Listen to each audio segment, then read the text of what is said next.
Are you ready to? Give me one more minute.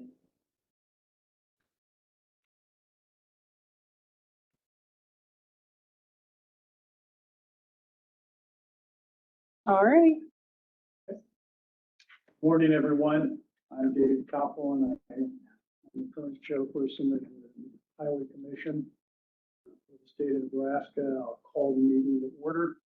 For those of you in attendance, either by video or in person, there will be an opportunity for members of the public to speak at the end of the agenda meeting items.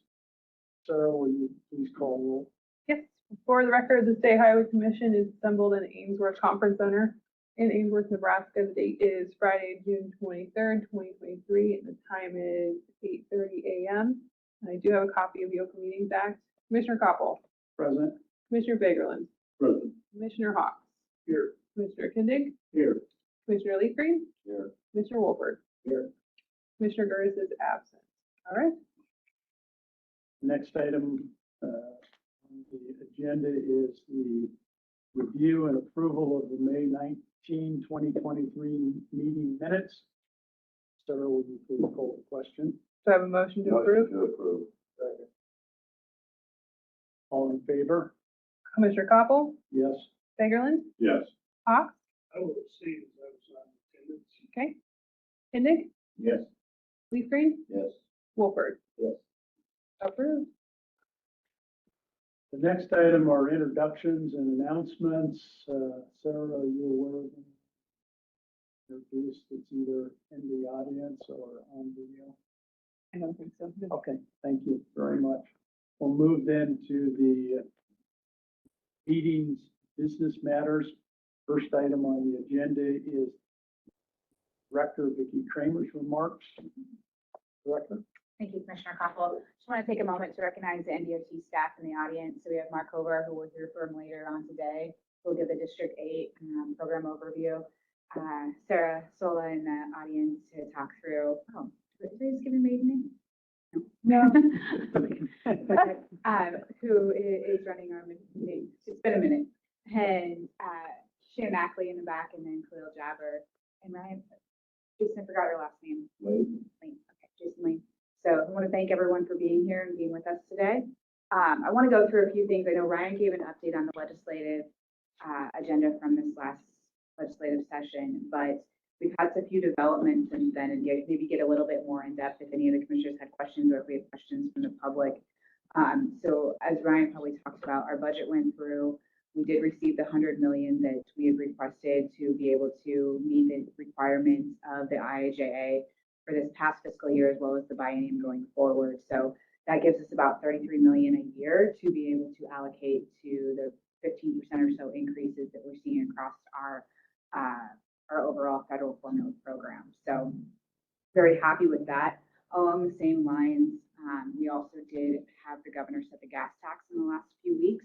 And so that has come out, what will be coming out, and we kept it steady at the 29 cents. So going into summer, that is always something that we look at and pay a lot of attention to, is how we're going to continue to put gas in our 5-month period over the high traffic areas. So happy with that, and we believe it'll keep us where we need to be in terms of our appropriation. So any questions on the financial side of it before I get into the two areas where I know Commissioner Koppel, we had some questions on, which was the bonding bill as well as broadband. Any questions? Anyone? Great.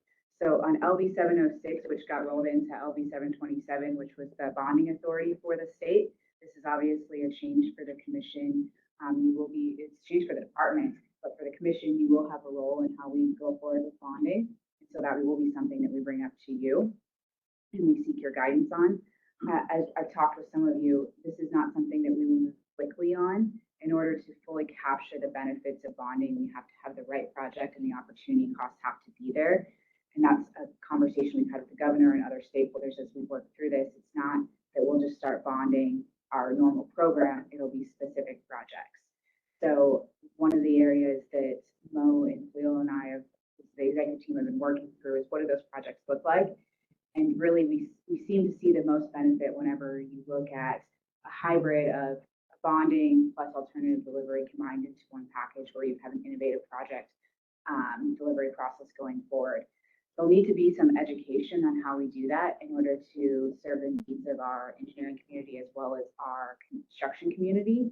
And so we've dedicated ourselves to providing not only internal education opportunities for our staff, but also for our stakeholders that would be a part of these projects as we move forward with more of an innovative approach. So we are pretty excited about that, but there's a lot of work to do before we would exercise new tools. So I'm looking forward to rolling up our sleeves over the next couple of years and really getting started. With broadband, it's been with LB 683 or 683 passing, it's been a movement towards the DOT supporting the Nebraska Broadband Office with a stand-up of the broadband BEAD funds. So it's important to understand that the BEAD funds really are a section of IIJA. So we have some familiarity as a department in how to support the broadband office in doing this and actually executing the funds. We don't yet know how large of a pocket of funds this is going to be able to deliver broadband services across the state. This is just one of about three active, this will be one of about three active programs within the state that is delivering broadband services.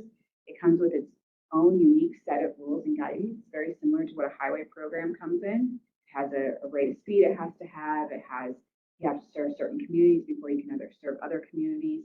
So there is some pretty distinct guidance from NTIA and the federal government in terms of how we will deploy these funds. That being said, the department feels we're pretty well situated. We have brought on a consultant to help us through this. And so that consultant has done a gap analysis on where we are in the process of it after the handoff from PSC. And, you know, this is not a direct report to the commission, but I would say that as of right now, we feel we're between the 60 and 70%, which is a pretty big jump from where we received it from the PSC. So we feel pretty good about the work that's been done from the department and the broadband office over the last couple of weeks. So that will get us to a place where, as of Monday, this coming Monday, we should know our allocation amount. That could range anywhere from $250 million to $668 million. So there's a pretty big variance based on high cost threshold. When we have those numbers, it also starts the 180-day clock for how the department supporting the broadband office will determine the challenge process and how to divide it up, and sub-grantees will be able to compete for that fund. So it's really a staggered approach over the next year as to getting this money out the door, and then it'll be all hands on deck to start getting the money out to the sub-grantees and then accounting for that money. So we're pretty proud of Sarah and her team and Shannon and Patrick Redmond, who have really kind of come over this and taken full responsibility of it in order to make sure that we have good public participation in the process and really seek out from your constituencies, understanding how important broadband is to connecting Nebraska, understand what the needs are, where there were services at, where it's not at, and how we can fill that gap. So that's important public involvement that we'll be doing over the next couple of weeks to really go into that. How are we going to distribute these funds? So pretty excited about that, but it is a lot of work. So we'll be rounding out our broadband team over the next couple of weeks with some additional staff. I think that is the majority of my remarks. Are there any questions on any of the legislative proposals, whether it be broadband or bonding related? You don't have you don't target any projects yet for bonding. You still doing it? No, where we are right now is the timeline to accelerate a project, and that's where you really get the full benefit of bonding, is if you're accelerating a project based on where it would be, right? You're moving it up. And so you're essentially saving money both on interest as well as the opportunity cost. And maybe you're shrinking that project timeline rather than it being a 3-year project. Maybe you can cash flow it now over a 2-year time frame. So we're identifying those projects that have those segments. So really you're looking at a corridor. Right now, we've mentioned 81 as being that corridor we're targeting. And it's because it fits demographics of what we're looking at. You know, it's potentially going to be a federalized project. It's potentially going to be a quarter that we do in segments, or we could condense it. We are at the point where we're pushing out our alternative delivery guidelines for feedback. And so we could be at the point where we could capitalize off of bonding on that segment, which would be a great opportunity. I think I'd say there's another draft of it that way, 10 years plus out, so it's super two. Project we made right now in District 6. The nice thing about this is it's not, you don't have to issue all of the bonding money in one duration. So we have up until the 2029 timeline to issue that. So absolutely, we're looking at what makes sense on the different corridors. It's not one or nothing. It's, hey, what projects do we have? How do they fit into this? How much money can we save the taxpayers? What's the benefits? Is the project ready? Is the district ready? Can we do this? So we are looking at those projects. We'll continue to work with commissioners for those projects in your area that make sense. So what's the inflation rate right now in construction? Roughly. That's a pretty loaded question. You know, when we had the conversation with legislature, you know, that number varied from 9% to 21%. And so it just depends on the project, what materials you're using for it, what's the timeline, what kind of project. I would say for right now, that's why it's so important to look at the project specific, not as a program. And so we can look at those different components and say, okay, this project is ready. This is what it's going to cost right now based on the estimates that we have. Like by elevating or pushing it forward, this is what we could save by cash flowing for this time. So I would say anywhere from 9 to 21%. We're getting information from AGC National that publishes about a quarterly to biannual just update with inflation rates. And they are starting to say it's going down.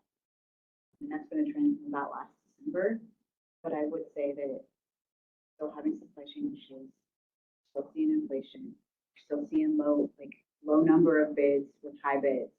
So you have to keep in mind that we're not the only state who received an influx of funds, right? With IIJ, every state received an increase in federal funds, plus an increase in discretionary funds in the last. So contractors are busy, engineers are busy. It's going to increase the rate of cost on the project. Driven by materials, it's driven by the availability of contractors. Our team has to get very smart and win for that into the project. What makes sense for it. Good. I will highlight two. Go ahead. I will highlight two last opportunities. We're really, because IIJ is such a complex authorization bill, we are listening to our constituents to further engage our local communities and our local owners with an IIJA summit on August 23rd. The goal is to bring everybody back together. Anyone who's interested in being a part of it on the owner's side, whether it's a highway superintendent or a mayor or chamber, they can register for this. Jody Gibson is really running point for it right now. And what she's preparing for us to go over is we need to do a high-level overview of the authorization bill. Just give everybody a, hey, we've been in this for a year and a half. What does it look like? Where have we seen the discretionary awards? What's the tone from DC and how we're going about this? We expect the raise grants to come out here publicly within the next couple of days, and that I'm sure will either be helpful for some and negative for some. But there's some other smaller grants that our locals have been successful in. But at the end of the day, you know, ASHTO did a assessment of what it costs for a grant, and it can be anywhere from $40,000 to $70,000. And so we really need to, as a state and as the main owner in the state, support our local governments with just the level of knowledge they need going into these different discretionary proposals. You know, we talk about it within the department as buying a lottery ticket. And the question comes is, well, how can we increase their chances? And so general overall view of knowledge is the way we're doing that. We've got some other innovative ideas out there. We're talking to NAPA and other organizations in the state about how we can further promote this and further partner. Understanding the complexities that Nebraska small governments have with the buyback, they just a lot of times don't have experience handling federal funds. And we've made that easier for them. And now we need to continue to support them. So that partnership meeting will be on August 23rd, and really looking forward to that and hoping for some good participation. So for sure, encourage your local entities, your MPOs, your counties to attend that. And we'll also be supporting the Governor's Economic Development Summit for the first time. So that's scheduled for August 9th.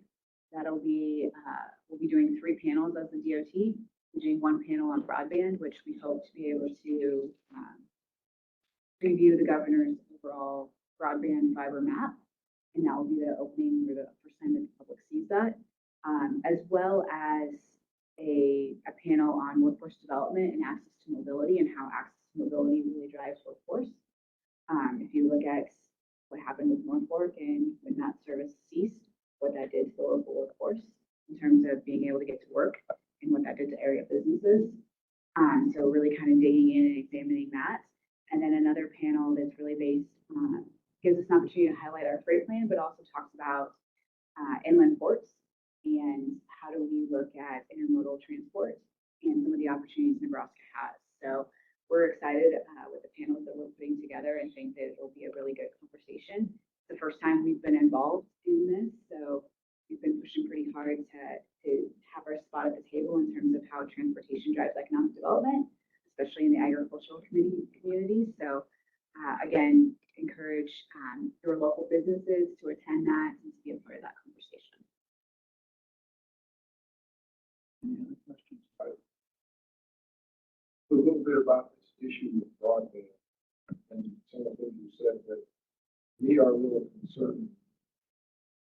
DOT is the bridge building and work, not network telecommunication. That's not your wheelhouse. I'm talking to my DE right now about projects being delayed for various reasons. Been talking to Cleo now about staffing issues at DOT and the issues he has with engineers. I just want to be sure that this may be a good deal, but the core mission of DOT doesn't suffer because we're having to deal with the broadband issue. It really isn't in the DOT's wheelhouse. I mean, and our mission is to build safe roads for citizens and drivers. We'll be sure that that's prioritized. There's already challenges with you guys on that. Absolutely, and I don't deny any of those challenges. I think it's a very good question and a very good area to kind of jump in and examine a bit. So the unique thing about broadband is if you look at the offices across the state, the broadband offices range from 3 to 7 people. And so there is not a vast amount of resources. Right now we have more resources going into it because DOT is trying to get our head wrapped around it for a couple different reasons. One, we're an investment partner, meaning we want connected roads, we want connected infrastructure because it increases safety. There is an element to our business where broadband is very, very attractive in terms of making our roads safer, especially in rural areas. We also bring to the table one of the most highly sought after resources, which is right of way. And so we're getting our head wrapped around what does it mean to be a partner in this? That's more on the DOT mission side. On the broadband speed side and what was authorized and required of us on LB 638, that is more honestly on Sarah and Shannon's team to support the public involvement. We expect that broadband office. We were not as the housing, you've heard me say the Nebraska Broadband Office, not the DOT. Really the Nebraska Broadband Office supported by the DOT. The Broadband Office has all of the federal resources to be able to hire. And so now that but they could not hire until 683 went through. And so as soon as 683 went through, within a week, we had those job applications out to the public. We've received several interests, and we do expect to have a director on in the next couple of weeks, if not the next week. And so the goal is we'll round out a staffing team of the Nebraska Broadband Office under the direction of the governor. And really some of the expertise from the DOT then just comes to, hey, the main role of this office after you get through how do you deploy the funds is in federal funding accountability. We have a lot of experience there. That is our wheelhouse. And so it's more than really any other federal agency, especially because you have an IIJA program. So a lot of the same requirements that we have for the infrastructure piece, and specifically for Jody's team on transit or our team on highway safety, a lot of those same requirements are there.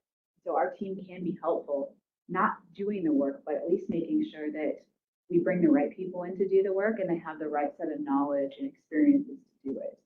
So we expect the DOT's role to kind of start to shrink as we get this team stood up and going. But we are also an invested partner in terms of how we can benefit from this and how we can potentially yield resources when it comes to right of way and other areas. So it's definitely something that we need to keep in the back of our heads, that we don't overextend our own resources. And it's definitely something that is in my head, our lawyers' heads, Cleo's heads, and Mo's heads. So understood. Any other questions? Thank you, Director. The next item on the agenda is a commissioner welcome. Jerome Aaron is the District 8 Commissioner. Jerome. I'd just like to welcome everybody in attendance. These meetings are important. Should get out in different districts. Stated earlier, we will have an opportunity to listen to your questions and concerns at the end. I would encourage that. Once again, welcome and thanks for being in attendance. The next item is the district presentation. Mark Kovar is the department's District 8 engineer. Mark. Thank you. I'd like to welcome you and the rest of the Highway Commission. Mr. Kramer here to Ainsworth. My meeting of the Highway Commission, the 8th program.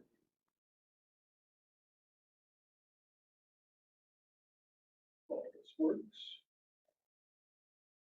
And District 8 is comprised of 9 counties in north central Nebraska. I am Mark Kohler, the district engineer. You do have, there is handouts for those in the audience that you can look at.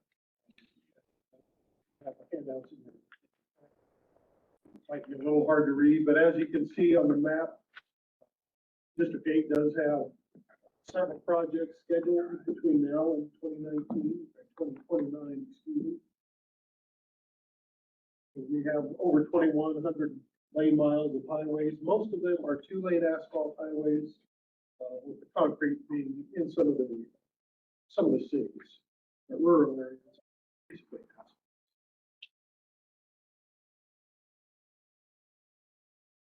Some things I'd like to cover today. We'll go over kind of the state of the district, basic overview of the condition of the highways in the district. Talk about a little bit of winter operations last year. It was kind of a unique winter for us. Then we'll get on to upcoming highway improvement projects. They're scheduled for 2024. And at the end, we'll take a few questions and public input.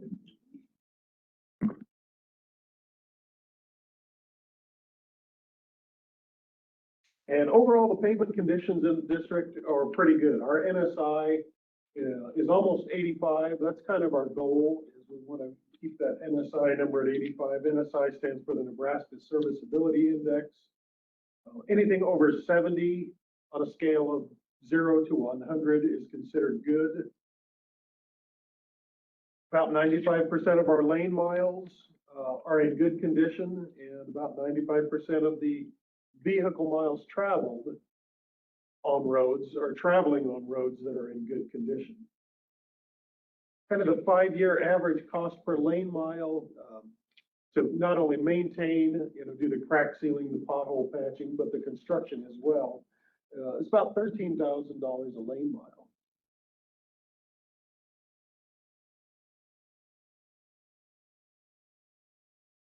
On the next slide, I'll get into winter operations a little bit. We do have some big, capable snow moving equipment. This truck is a particular or a typical example of the type of equipment that we have, which we do the majority of our snow removal with. But, this last winter, even trucks like this weren't quite big enough to do what we needed to do. We had several multi-day blizzards, and plow operators would come across scenes like this. They're a little hard to see in your handout, but it's a stranded semi in the middle of the road during the middle of a blizzard.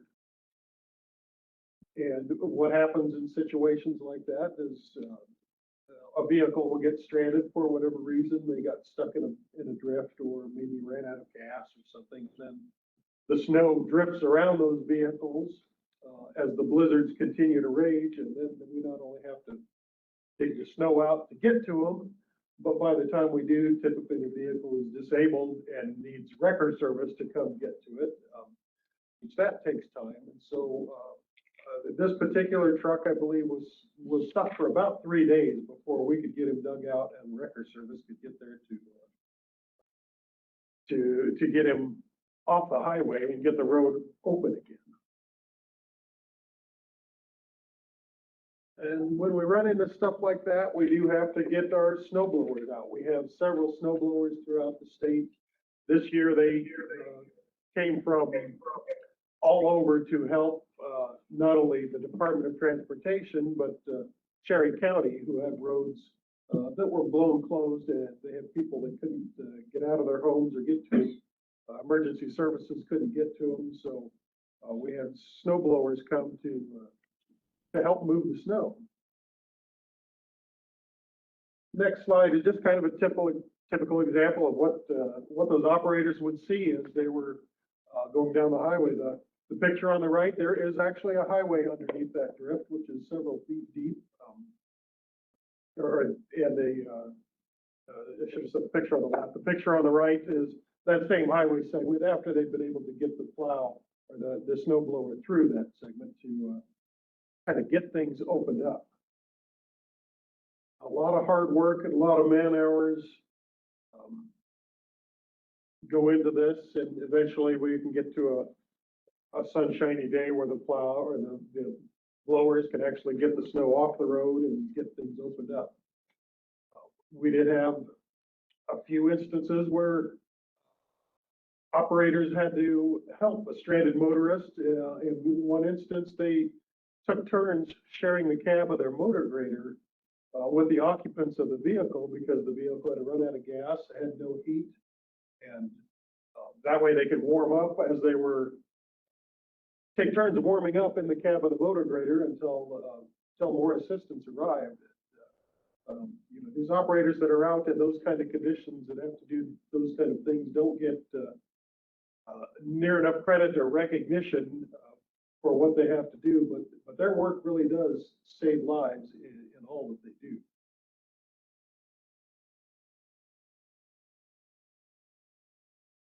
And then from time to time, you get to stop and take a picture of Mother Nature's beauty when you have a 4-day blizzard. That's a several foot tall snow drift along the side of the road. That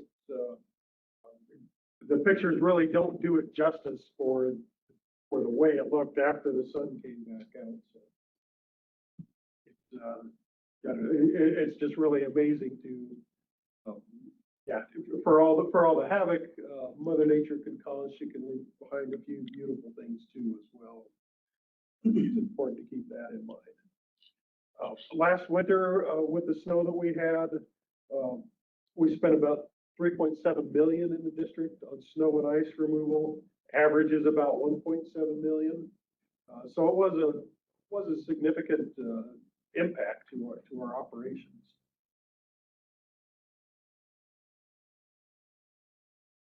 One other issue that comes up during winter, on the Niobrara River south of Spencer, that roadway was washed out, if you remember, in the 2019 flooding. And we built a new bridge that basically replaced the roadbed that was washed out. And ice tends to form in the winter as that river freezes over, and it actually gets up and touches the bottom of the bridge that is built there. And we do get a few concerns from the public about that bridge getting washed out by another ice flow. or something like that. But there is, I guess there is, we don't have any concerns about that in the state. People also ask, why didn't you build the bridge higher? And the short answer to that is there's no real need to. Eventually, the river channel will scour its way down. And in this picture, it's a little hard to see. On the right is the new bridge. There's kind of a center portion that is old road, and on the left is the existing bridge, which was largely undamaged from the 2019 flooding. So we built the new bridge to basically match the existing bridge that was there. If we were to have built the new bridge higher, we would have had to build a bridge about 3 times longer than it is, and it's approximately a 1,600-foot long bridge now. So we would have had to be about 3 times longer than that, and built it, I guess, off alignment. It would have taken a lot more time to get that road back open to the traveling public. Like I said, we do expect the river bottom to scour out, but one thing that's kind of delaying that is upstream from the dam, there was quite a bit of sediment that had built up over the years. I think the dam was in place for 95 years, so there was quite a bit of sediment that built up. After the dam washed out, all that sediment and riverbank basically became exposed, and so it's washing a lot of sediment downstream, some of which gets deposited under where our new bridge has been built. So the riverbed has actually came up over this time period as that as the water erodes that upstream riverbank, and that sand flows downstream. Eventually, those riverbanks upstream and all along the Niobrara will stabilize as vegetation grows, and that sedimentation underneath the bridge will stop, and it'll actually subside, and normal erosion will take place, and we'll have more clearance between the river and the bottom of the bridge.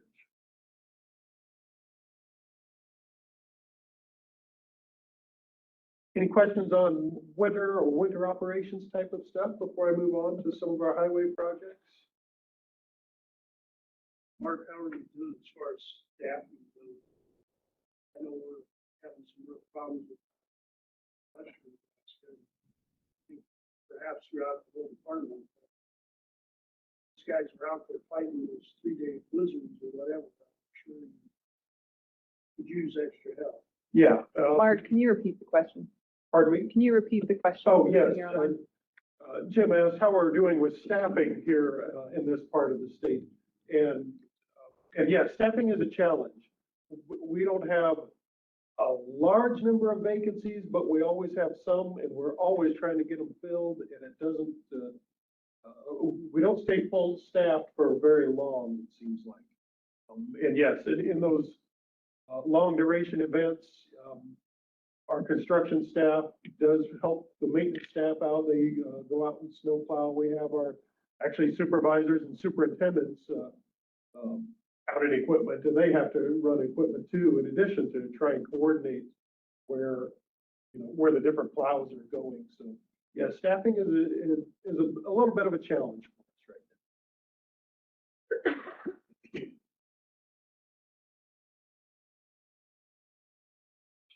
Get into a couple of projects.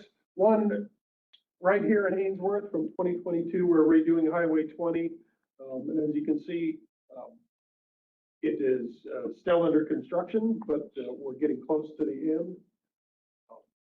There's a before picture on the left and kind of an after picture on the right. This project last year was able to get well ahead of schedule because of the hot, dry summer we had. We were expecting to get 2 of the 3 driving lanes done, and they were able to get all of them done. And so that helped the project get ahead of schedule. Similar story with Valentine. We did the Main Street project through Valentine, and Some of that was 90-year-old pavement. Made a considerable improvement to the, I guess, curb appeal and parking along the route, as well as just, replacing the pavement and getting a new smooth driving surface. Both projects, or specifically the Valentine project, the city did new sanitary sewer, new water line service, new storm sewer. So all the underground infrastructure was replaced with that project as well.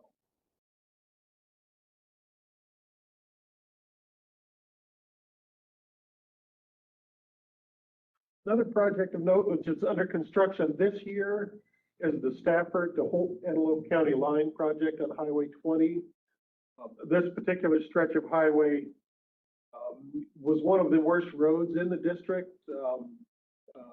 It had some basically potholes and shoving problems for the last few years as we tried to get this to letting and get it under construction. But I'm happy to report that this year it is going to be under construction. They're doing bridge work on it now, and we'll be doing the asphalt work later this summer.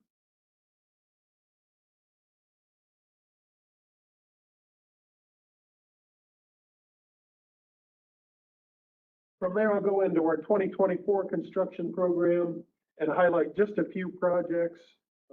It's probably hard to read on your handouts, but we do have several projects scheduled for 2024. A handful of them are carried over from 2023 that we'll be building in 2024. And the first project I'd like to cover is the Highway 7 in Ainsworth project, which is the main street of Ainsworth. It's a urban reconstruction project. We'll be replacing the pavement and sidewalk, basically from storefront to storefront, as well as the city will be replacing water lines, sanitary sewer. We'll be doing new street lighting and landscaping with that as well.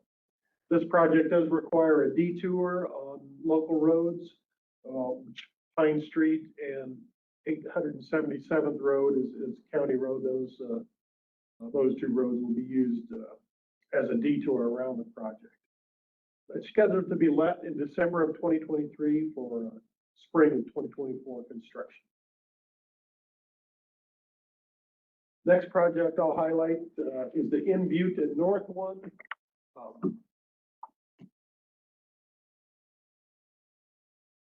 It's in the northern part of the district. From the village of Butte, and it extends north to the South Dakota line on Highway 11. We'll be widening that road to a 28-foot top. That road is also one of the worst, in one of the worst conditions of the roads we've got in the district. So it'll be good to get that one resurfaced in 2024 as well. That one is scheduled for an October 24 letting with a October 23 letting with the summertime of 2024 construction. Next project in the area is the Long Pine Bridge project. It's just east of here between us and the town of Long Pine. It's a project to replace the bridge ends and the approaches. So we're not completely replacing the bridge, but we're replacing the bridge ends and the approach slabs. Over the years, that they have settled quite a bit, and it's caused quite a bit of bump and quite a bit of patching that we've had to do to maintain a nice ride over that bridge. And unfortunately, in order to replace those bridge ends and the approaches, we do have to close the road. It'll be a detour, a pretty lengthy detour, which goes up north of Bassett and over towards Springview and then back down to Highway 20. Be a Memorial Day to Labor Day closure.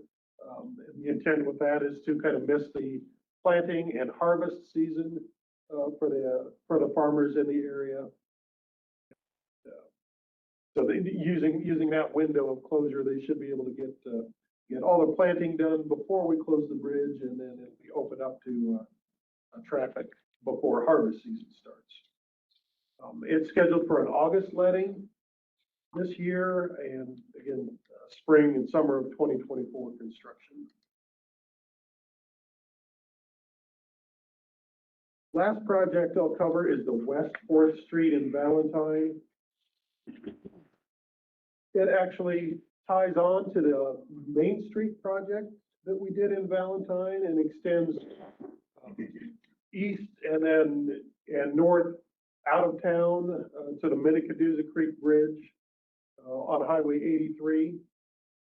This project also is urban reconstruction where we're redoing the pavement and sidewalk.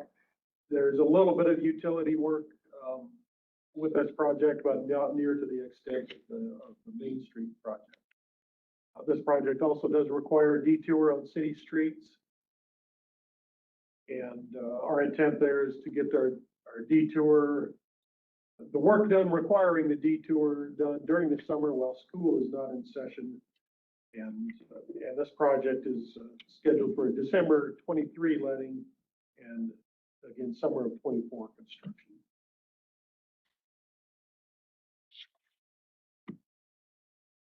The next few slides I'll go over pretty quickly. They're just a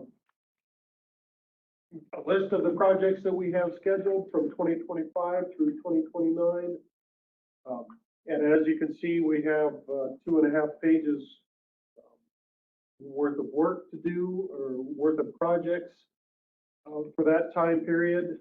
And I guess I don't, if somebody has anything specific they want to know about one of those projects, I'll be glad to answer the question, but it's a little too early on in the process to get into too much detail, so I won't highlight any of those projects yet. And with that, I'm glad to take any questions or let Jerome answer them if he wants. Might not be correct, Mark. Okay. Any questions? How far is that detour for the long time bridge? Total detour length is like 40 miles, I'm gonna say roughly. Out of direction travel, I guess I'd have to look that up to see how much actual out of direction travel there is. It's probably 20 some miles of out of direction traffic.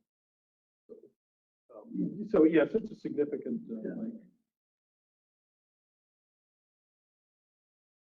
I think maybe, Mark, the commission would like to hear, I think the Pine Bridge was delayed, and I think the Butte delayed. Would you just like to expand on why they were delayed? Yeah, a couple of different reasons. The Long Pine Bridge project was originally let last year in January, and for whatever reason, we didn't have a single contractor bid on the project,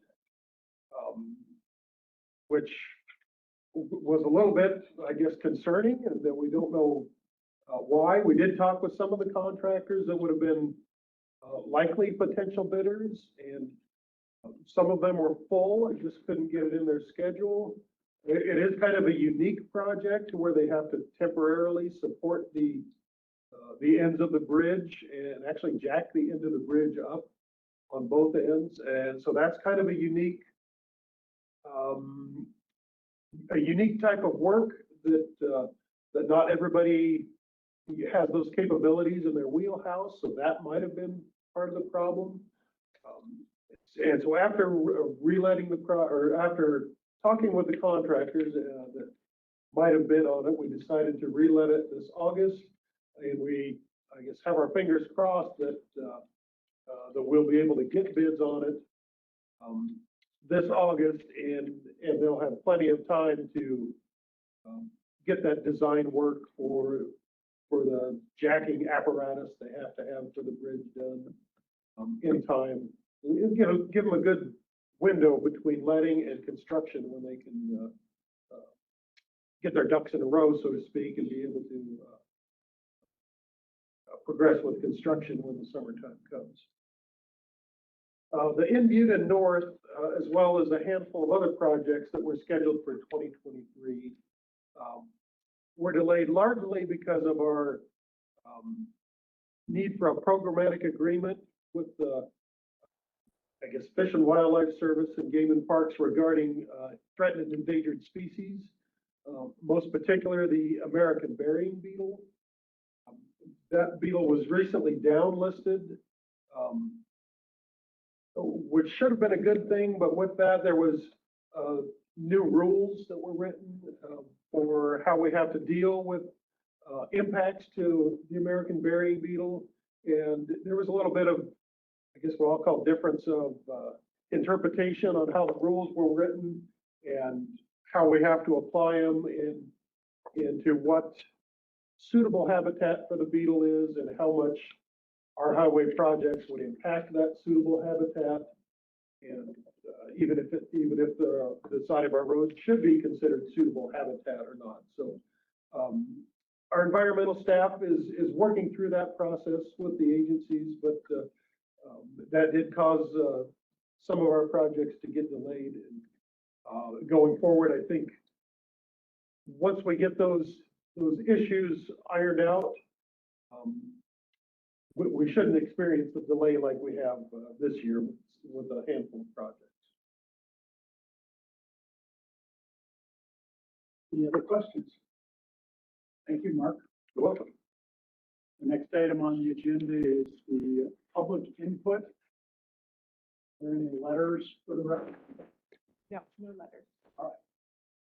We have no letters. If there's anyone present or online that wishes to address the commission, we'd ask that you come forward, introduce yourself, spell both your first and your last name for the record before you begin to speak. Is there anyone present that wishes to make any comments or statement?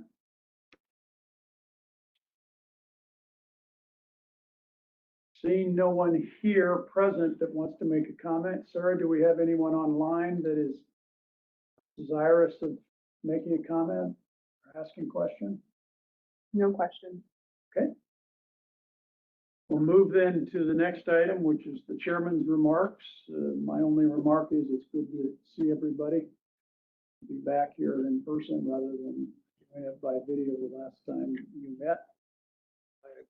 While we don't have any questions and we don't have a lot of attendance today, I do think, and I know the other commissioners believe, that it's important that we get out into your districts and that we listen and hear what complaints or what issues you have so that we can report them back to the department, or at least the department becomes aware of them if they're not already. So we appreciate the input that those that have some have given us. Next item is public meetings. Sarah? I have quite a few. We have two large projects that we'll have that actually fall in District 2 and District 4 that are scheduled.